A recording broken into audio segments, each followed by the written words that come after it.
आप देख रहे हैं यज भारत न्यूज। यज भारत न्यूज में आपका स्वागत है। यूपी में चुनावी समर के आगाज के दौरान पहुंचे भाजपा के राष्ट्रीय अध्यक्ष जेपी नड्डा ने जिले पांचों विधानसभा प्रत्याशियों के लिए वोट मांगने की अपील की और विपक्षी को निशाना बनाते हुए भाजपा सरकार कार्यों की सराहना की। आपको बताते चलें कि मंच पर राष्ट्रीय अध्यक्ष जेपी नड्डा के आते ही जनसभा के दौरान जय घोष की शुरुआत आज करते हुए राष्ट्रीय अध्यक्ष ने भाजपा सरकार की योजनाओं के बारे में लोगों को बताया और विपक्ष को साधते हुए कहा कि काले बादल को हटाना है और बीजेपी को जिताना है। कैराना मुजफ्फरनगर कचहरी कांड में सम्मिलित जितने भी दोषी थे जब समाजवादी के थे, आज की डबल इंजन की सरकार में सभी माफियाओं व गुंडों को जेल भेजने का काम किया है। अखिलेश यादव के ऊपर तंज कसते हुए कहा कि जब घर की सीट करहल विधानसभा के जीतने के लिए मुलायम सिंह व चाचा शिवपाल को सामने लाने का काम कर रहे हैं, मतलब जब उनका घर की नहीं सुरक्षित तो उत्तर प्रदेश कैसे सुरक्षित होगा। आपको बता दें, सरकार की उपलब्धियां को लेकर कहा कि 3 तलाक मुद्दा हो या एक्सप्रेसवे का ये काम सिर्फ बीजेपी सरकार ने करवाई है। उज्ज्वला योजना, सौभाग्य योजना हो या आयुष्मान योजना, बात करें सभी को फायदा मिल रहा है। कचहरी बम कांड को लेकर मांगा जनसंपर्क समर्थन, कहा कि ये जितने भी आतंकवादी हैं सबको न्यायालय ने दोषी करार दिया था, लेकिन सपा सरकार ने सबको बाहर निकालने का काम किया था। ये काम सिर्फ भाजपा सरकार ने ही किया है। यज भारत के लिए सुल्तानपुर से आशीष मिश्रा की रिपोर्ट।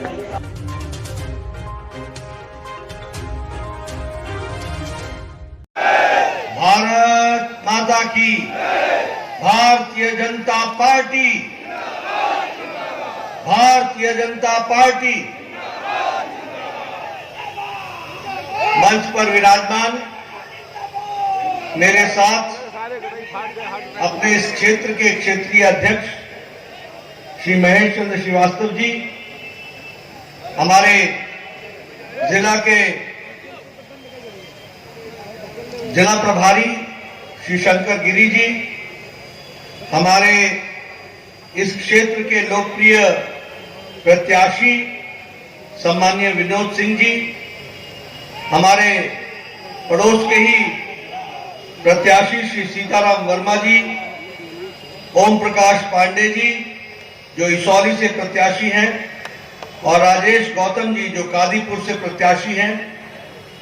यहां उपस्थित डॉक्टर R.A. वर्मा जी, जिला के हमारे जुझारू अध्यक्ष, श्री संत बख्श सिंह जी चुन्नू जी, क्षेत्रीय उपाध्यक्ष, श्री सुशील त्रिपाठी जी जो क्षेत्रीय महामंत्री हैं, राजा प्रसाद उपाध्याय। बताना चाहता हूं, मैं सारी बातें आंकड़ों के साथ लेके आता हूं और मैं यहां पर मीडिया को ओपनली चैलेंज करता हूं, मेरी बात को नोट करना और मेरी बात को अखिलेश जी जब यहां पर उनका पदार्पण हो, जब वो साक्षात यहां पर दर्शन हो उनके, तो उनसे मेरी तरफ से सवाल पूछे।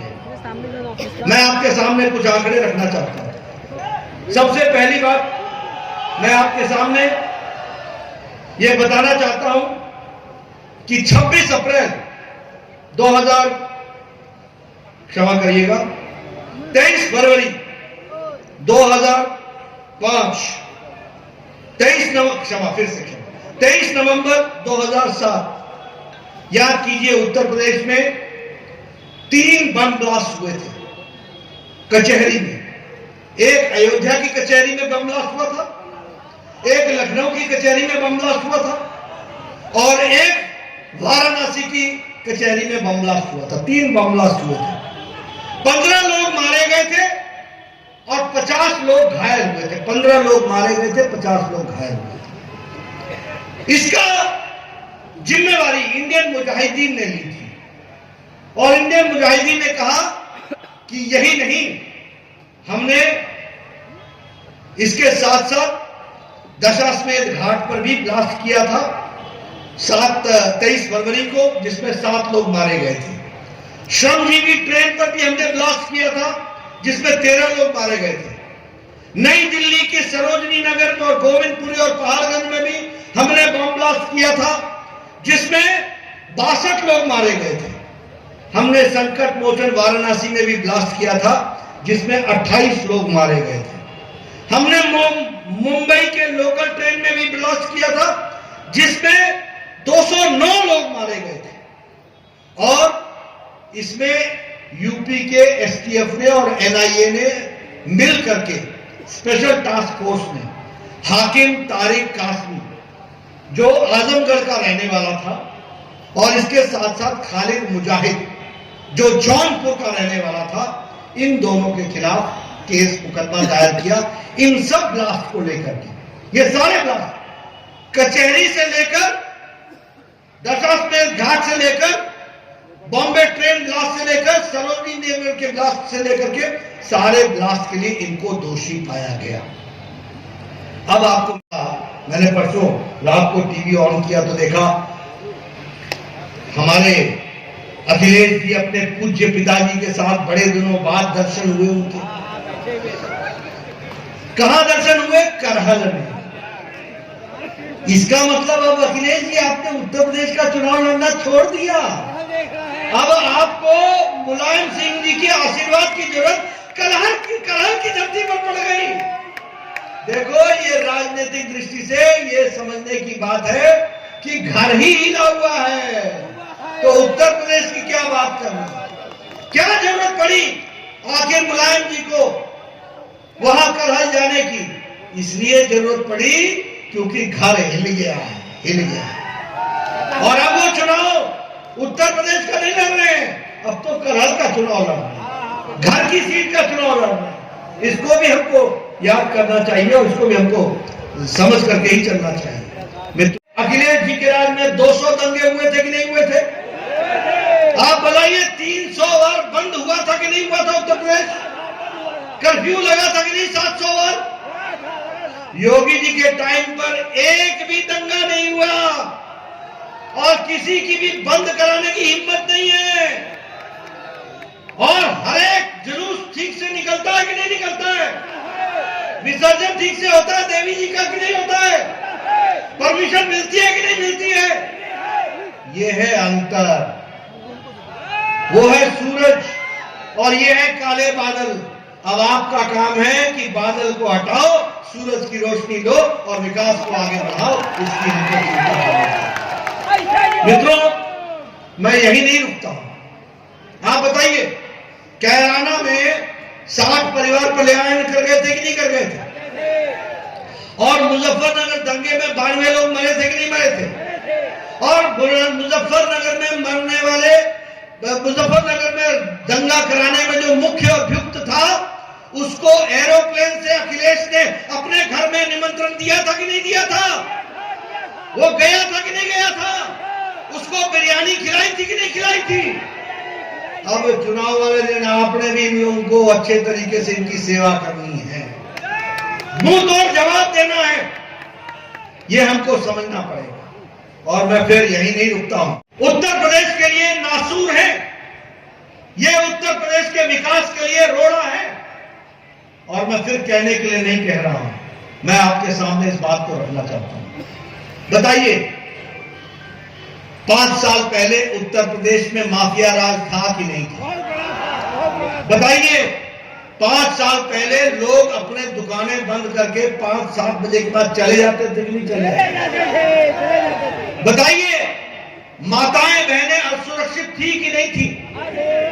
बताइए, मुख्तार अंसारी ये दंदनाता था कि नहीं दंदनाता था? आप बताइए, आतिक अहमद दंदनाता था कि नहीं दंदनाता था? आप बताइए, ये सारे लोग, ये आजम खान दंदनाता था कि नहीं दंदनाता था? आजकल ये तीनों के तीनों जेल में गुल्ली डंडा खेल रहे हैं कि नहीं खेल रहे हैं?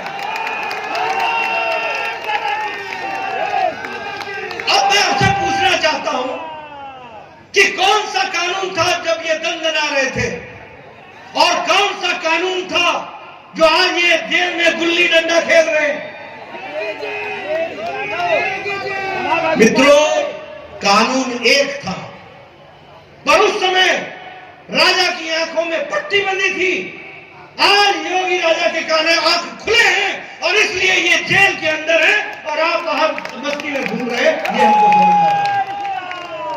उस समय के राजा के आंखों पे पट्टी बांधी गई थी और बंधवाई थी।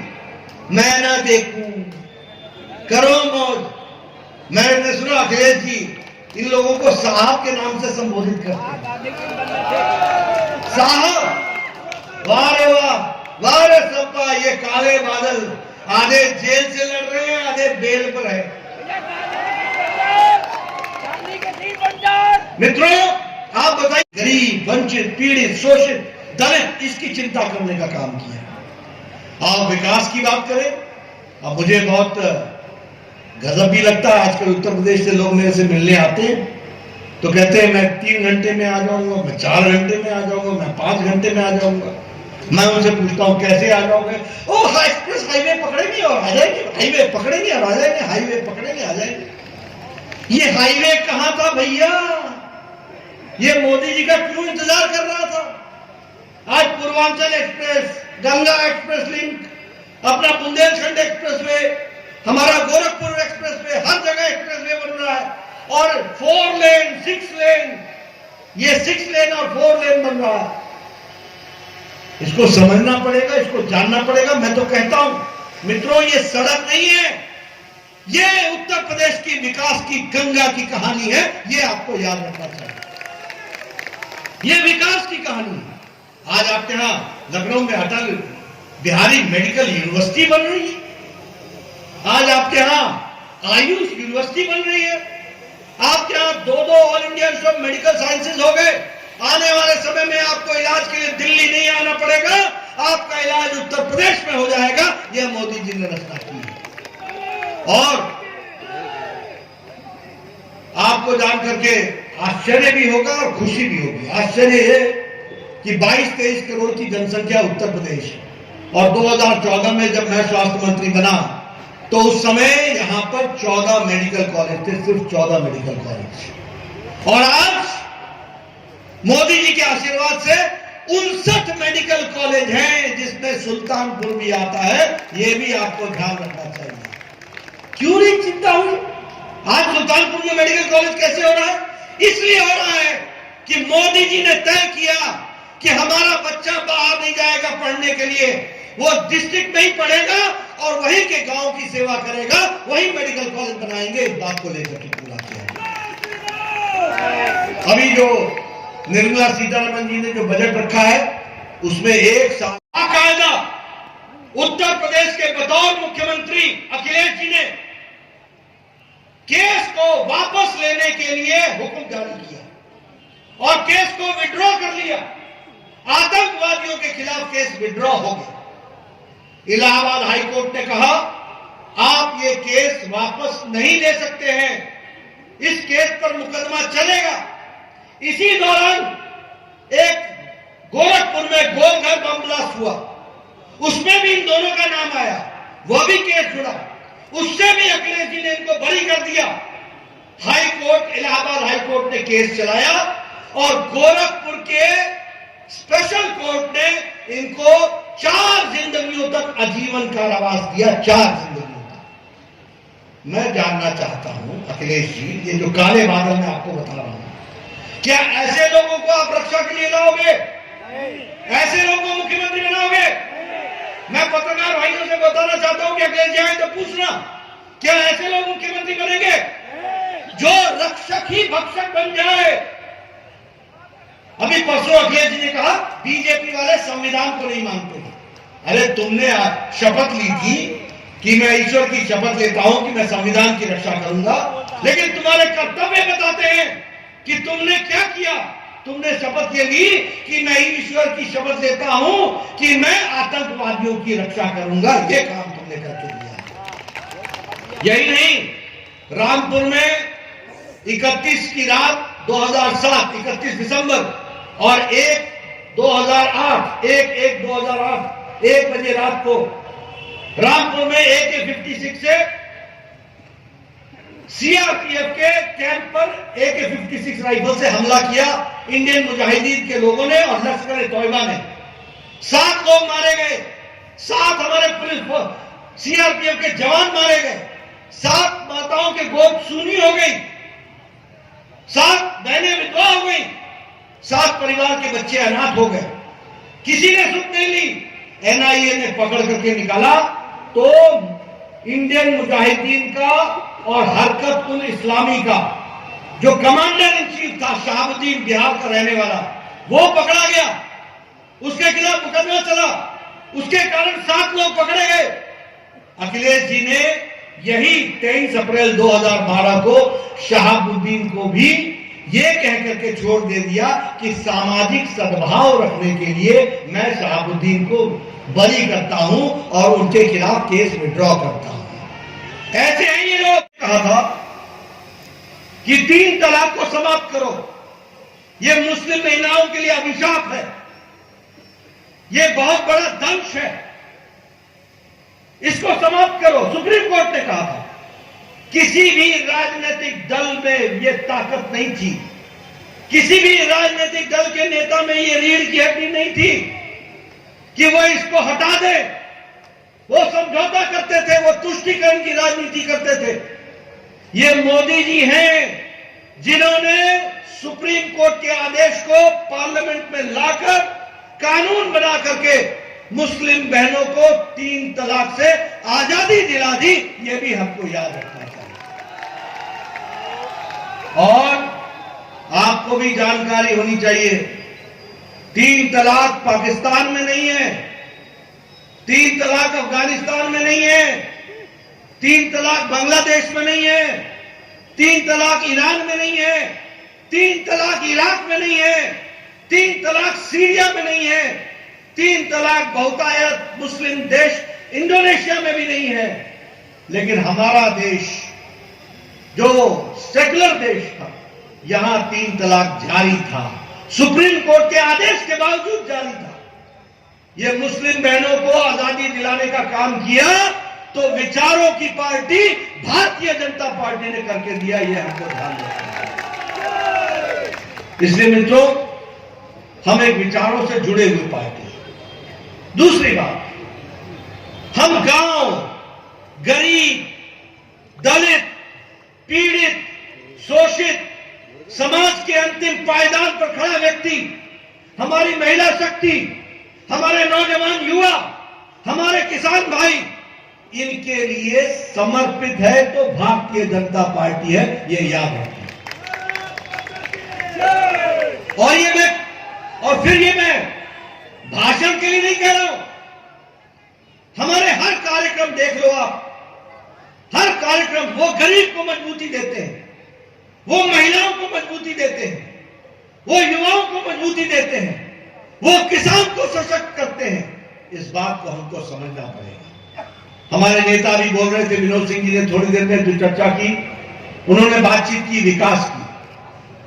अरे मित्रों, यही देश था ना जहां एक भारत का प्रधानमंत्री बोलता था कि 100 पैसा भेजता हूं, 100 रुपए भेजता हूं तो 15 ही पहुंचता है। आज मोदी जी ने 45 करोड़ जनधन खाते खोलकर, चाहे किसान हो, चाहे युवा हो, चाहे महिलाएं हो, उनके खाते में बिना बिचौलिए के सीधे भारत सरकार का पैसा पहुंचाने की योजना की है। अब जनधन खाते में 100 रुपया उनके खाते में जाता है। यह है अंतर। इस अंतर को समझो। गरीब कितना सशक्तिकरण हुआ है। प्रधानमंत्री आवास योजना का पैसा सीधा जाता है, प्रधानमंत्री गरीब कल्याण योजना के सीधा उन तक पहुंचता है, प्रधानमंत्री किसान सम्मान निधि सीधी उन तक पहुंचती है, कोई बिचौलिया नहीं, कोई बीच में नहीं। और योजनाएं, सौभाग्य योजना उठा, खान साहब को, फलाने साहब को, अंसारी साहब को, इनको प्रोटेक्शन देने का काम कर रहे हैं। आप बताइए, ऐसे लोगों का आप समर्थन देंगे क्या? ऐसे लोगों को आप समर्थन देंगे क्या? मित्रों, ये मैं सुल्तानपुर में यहां बैठे लोगों को, माताओं बहनों को सिर्फ नहीं कह रहा हूं, आपके माध्यम से सुल्तानपुर के हर विधानसभा के लिए मैं अपील कर रहा हूं कि आप इन सब लोगों को अब चुनाव जिताएं।